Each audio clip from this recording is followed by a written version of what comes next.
Бүгін кинорежиссер Геннадий Базаров 80 жашқа толып атат. Мындан 50 жыл мурда кинодогу кыргыз кереметін жараткандардын ичинен ал эң жашы болгон. Эсенбай Нурушев Базаровду алтандардын кенжеси деп атайт. Москвадагы ГИК институтун аяктап жатканда Чыңгыз Айтматов 23 жаштагы Геннадийге өзүнүн Саманчын жолу деген повести боюнча толук метражды көркөм фильм тартууну тапшырган. Ал тасма Базаровдун дипломдук иши катары саналган жана экранга 67-жылы чыкканда даңкы бүткүл Союзга тараган. Ага карабастан Геннадий Базаровго эч кандай сыйлык же наам берилген эмес. Өнөргө эмгек сиңирген ишмер деген наамга Базаров 74-чү гана жылы буктурма менен көчөнү тарткандан кийин гана арзыган. Ал эми эл артисти деген наам ага 91-жылы гана берилген.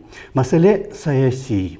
Базаровдун атасы Садыр Базаров партия райкомунун биринчи катчысы болуп иштеген жана ал кезде Исхак Разаховду жамандап аны кызматтан алуу үчүн аракеттер башталганда андай катка Садыр Базаров кол койбой койгон. Ошондуктан ал кызматтан алынып, кийин партиядан да чыгарылган жана көп жыл өткөндөн кийин гана кайрадан акталган. Анын кесепети анын уулу Геннадий Базаровго тийип, Геннадий көп жылдар бою байталман болуп келген.